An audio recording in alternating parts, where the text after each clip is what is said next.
This is part 17 of the Twitter files. So yes, there is more that is happening.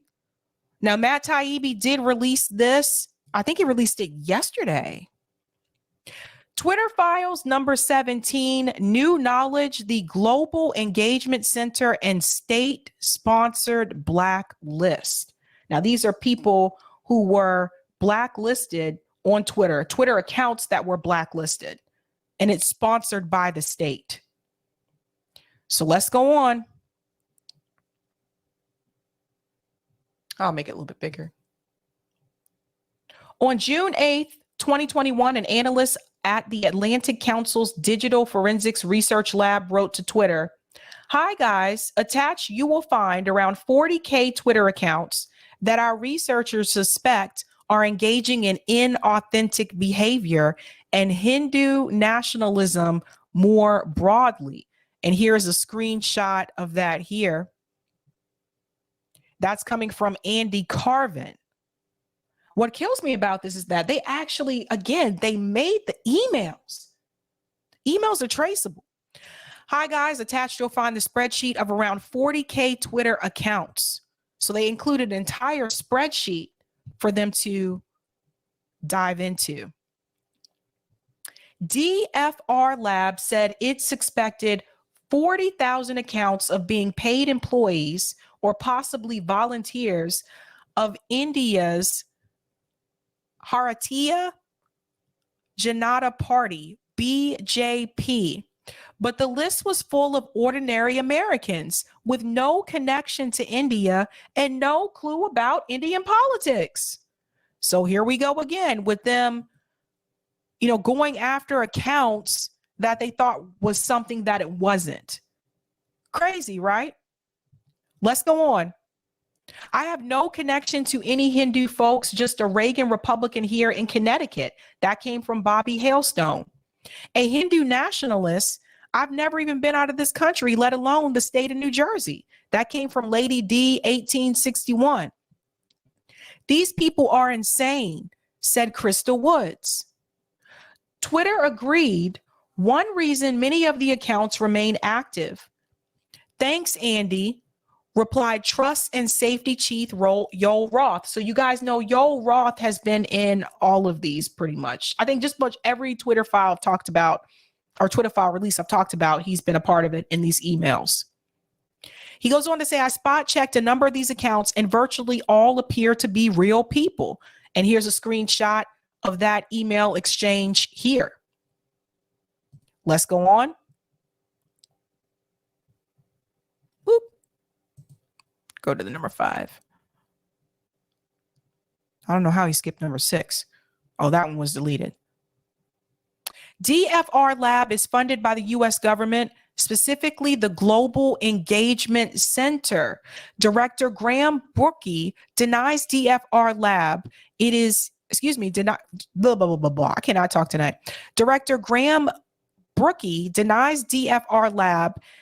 It uses tax money to track Americans, saying its GEC grants have an exclusively international focus.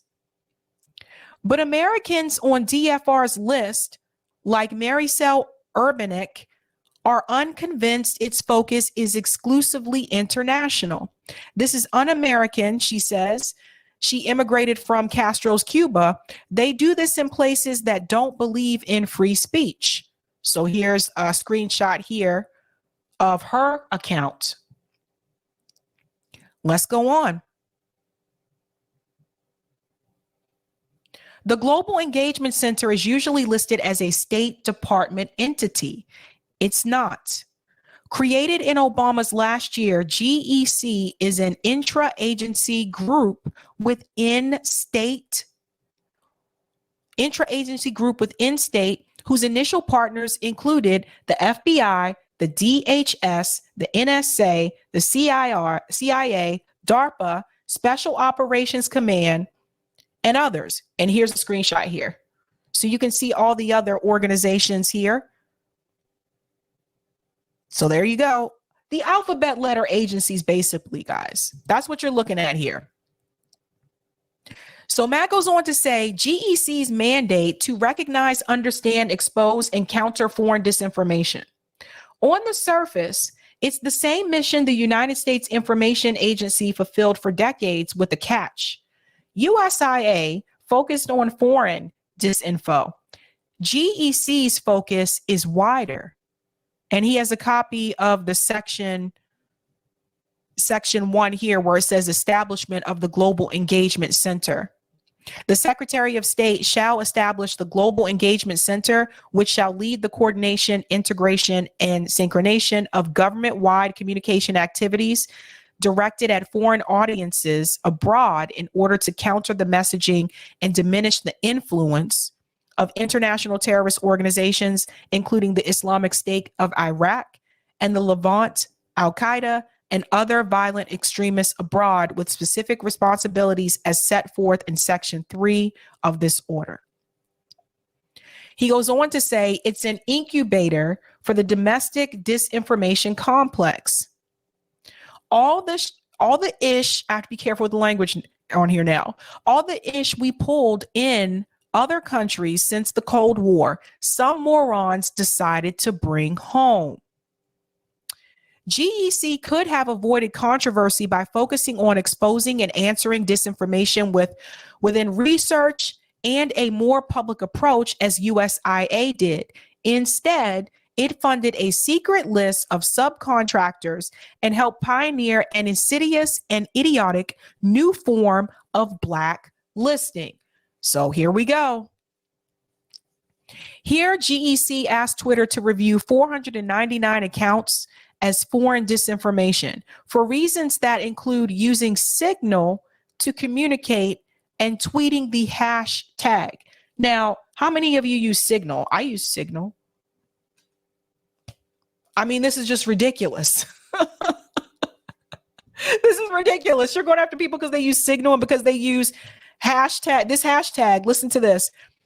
Using the hashtag Iranians debate with Biden. This is who they went after. So here's a screenshot here where you can see the list of accounts on the left-hand side, and it says what they use. These accounts use one of the hashtags, and then it says the Twitter campaign was organized in a private Telegram channel. See, that's another thing. They're even going after, they were looking into people using Telegram, Signal, those other communication apps. Like, I don't know if you guys use like Telegram or whatever, but those are other communication apps that people are using. This is just ridiculous. As if they were trying to hide something, right? First of all, it's definitely not uncommon for people that are international, that are abroad, to use Telegram, by the way. That's pretty common with friends of mine that live in Europe. He goes on to say, here are 5,500 names GEC told Twitter it believed were Chinese accounts engaged in state-backed coordinated manipulation. It takes about -10 seconds to find non-Chinese figures. And here's a screenshot here. So here's a list of the names. So they were wrong about that as well. Let's go on. GEC's Chinese list included multiple Western government accounts and at least 3 CNN employees based abroad. Not exactly Anderson's besties, but CNN assets, if you will, quipped Twitter's Patrick Conlon. A total crook, added Trust and Safety Chief Yoel Roth. And here's a screenshot of this communication here, where you can see it's initiated by Yoel Roth, and it says, as in CNN. And then the response here from Patrick Conlon, the account at Jenny CNN, which is the work account for a digital features editor for CNN. And it mentions other accounts as well. So they were even going after people that were part of mainstream media. This is too much. This is too much. GEC passed some good information to Twitter, but mostly not. The root problem was exemplified by a much circulated 2020 report, Russian Pillars of Disinformation and Propaganda.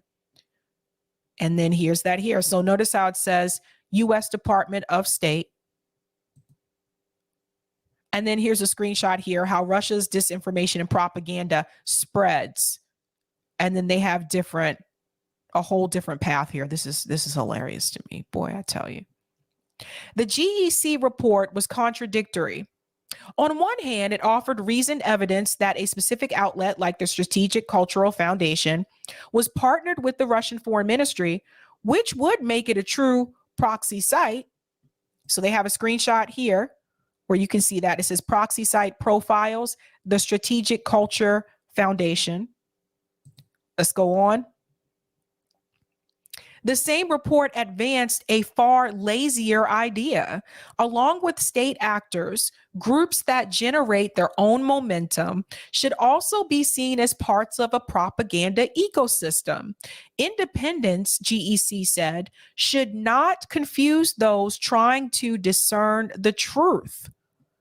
And I want to show you this screenshot of this as well. It says, introduction, understanding the Russian disinformation and propaganda ecosystem. And highlighted down here, it says, the GEC has developed the ecosystem concept as a way to contextualize the threat posed by Russia in this field. So let's go on. Wow, they really, all of this that happened, all of this they did reaching out via Twitter, it's very strange to me. So he goes on to say here, the ecosystem is not a new concept. It's been with us since Salem, guilt by association. As one Twitter exec put it, if you retweet a news source linked to Russia, you become Russia linked. Does not exactly resonate as a sound research approach. Now, this goes to an outlet like RT. Now, think about this. How many times have people retweeted tweets from RT or responded to tweets from RT in a positive way? Remember what happened to all of the accounts on Twitter of everyone that worked for RT? Remember all of them? A lot of those people received that label underneath their name that said Russia affiliated content. You know what I'm saying? Like it was just ridiculous. But that's what they were basically doing here. They were trying to attach people based on guilt by association. And just because you have that association doesn't mean that you are what they're looking for. Let's go on. And there's the screenshot of this here. As always, any info share is appreciated. Their methodology, if you retweet a news source linked to Russia, you become Russian linked. That is absolutely ridiculous. Watch what you retweet, guys, I guess. GEC sent Twitter a series of reports on a series of topics, often employing the ecosystem concept. Its report on France attributes membership in the Yellow Vest movement as being Russia aligned, is how Twitter's Aaron Roderick put it. Now, you guys know about the Yellow Vests in France, right? Like they were a big deal. Like there were people who really hit the streets. They really went out there to change the system. That's why they have some of the benefits that people have in France right now is because of the Yellow Vests. Those were the people who really rose up. So Twitter, this company, GEC, they actually were starting to identify the Yellow Vest activists as Russia aligned. The activists.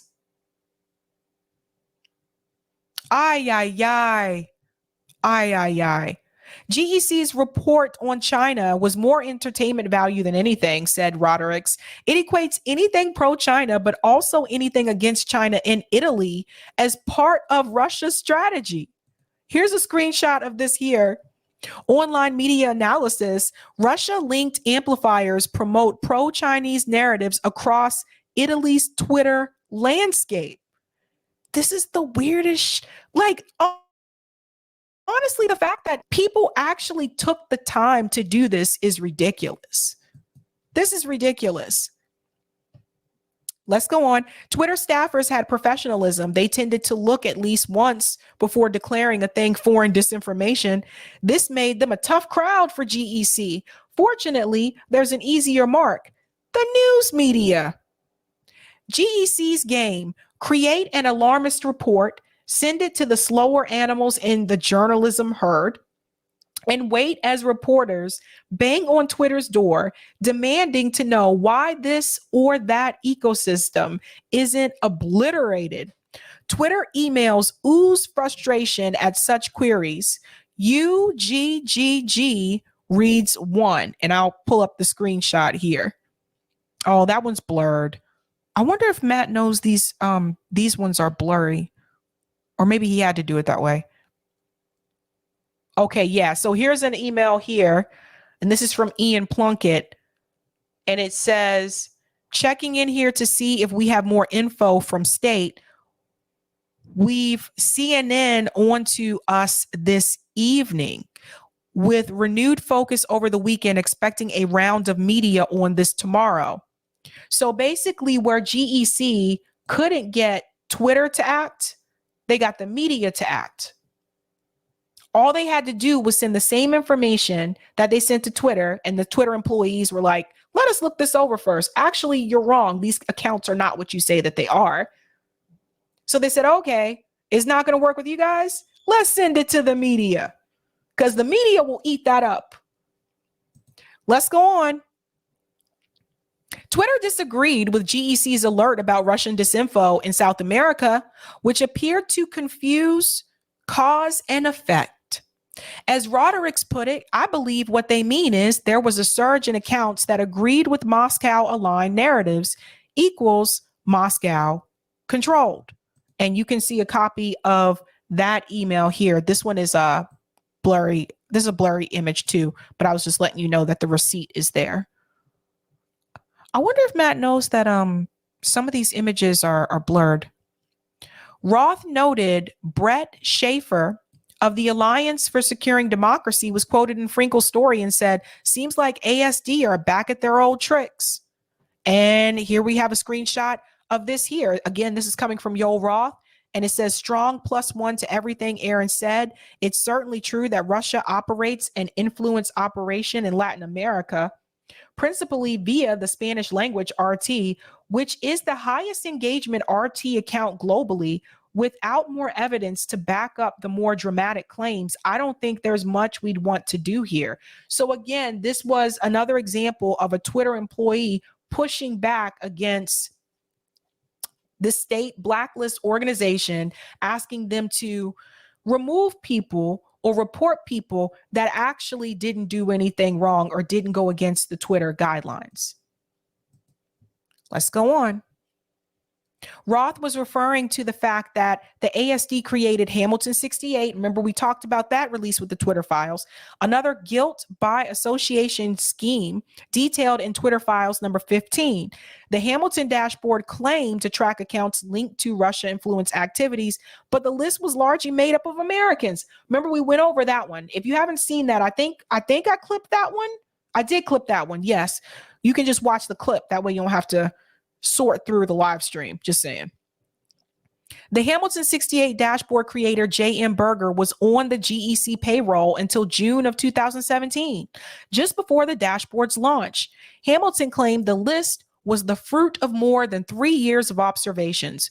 Berger unequivocally denies working on Hamilton for GEC, of course.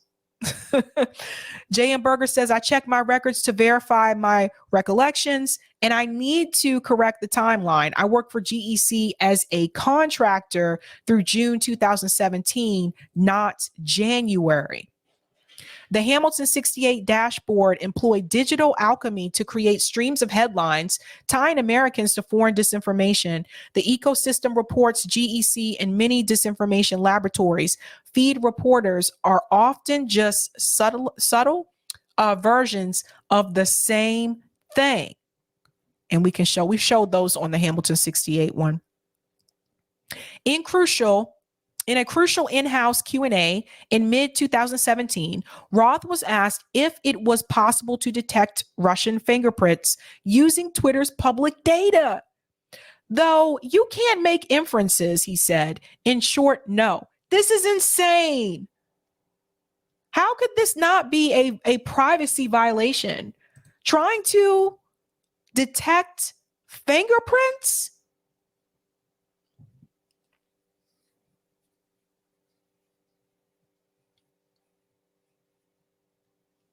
I worry about social media sometimes. Like, I really do. That's really suspect. Let's go on. Twitter therefore knew the first days of foreign interference mania that the media zone was flooded with bad actors playing up cyber threats for political and financial reasons, GEC included. GEC has doubled their budget by aggressively overstating threats through unverified accusations that can't be replicated either by external academics or by Twitter. That comes from Roderick's. And we've seen this happen before, right? Whereas like they don't even actually have this information verified. But sometimes that's not even what you need. Sometimes all you have to do is spread it and say it enough and repeat it enough on many different outlets for people to believe it and not even ask for proof. Let's go on. The same is true of New Knowledge, the scandal-plagued company staffed by former NSA officials that the Senate Select Committee on Intelligence hired to do expert assessments of the initial batches of suspect Facebook and Twitter accounts. They went after everything. They literally went after everything. This piece here, I think, is important. After Politico cited a New Knowledge report to the SSCI as evidence for what it called a sweeping effort to sow divisions, Twitter dug in. NK pointed to 5 supposedly Russian accounts it said were relatively easy to find with the Twitter public API. Roth scoffed. And this is when Politico ran that story. Reports show Russia mounted sweeping effort to sow divisions, support Trump. You know, Politico, I think a lot of people, for whatever reason, think that that is more so of a trustworthy source. They're also connected to big money too. Just FYI, if you guys didn't know that. Politico is also connected to big money. And then I do want to end it with this because this goes on and on and on. And we won't have time to go through all of this tonight. But anyway, long story short, this was another agency that was blacklisting accounts or asking Twitter employees to blacklist accounts that were not actually, that weren't doing anything wrong, basically. But they were not violating Twitter's community guidelines. And when that didn't work, they wanted to go to the media. Matt Taibbi ends this by saying, for more on these and other Twitter topics, check out Schellenberger, MD, and I will be testifying in the House on Thursday. This is the big news. This is huge. Schellenberger and I will be testifying in the House on Thursday, March 9th at 10 a.m. Who's going to be watching that? You guys going to watch? You guys going to watch? Some of us may not be able to see it live, but I'm sure we can catch like clips of it or something like that on YouTube. He went on to say, we're humbled and grateful to Jim Jordan and Judiciary GOP for the invitation. So you see who sent the invite out, right? It's the Republican Party sent out the invite, not the Democrats, that's for sure, because they were implicated in the Twitter files. So that's that. So stay tuned for that, guys. Remember, Thursday at 10 a.m.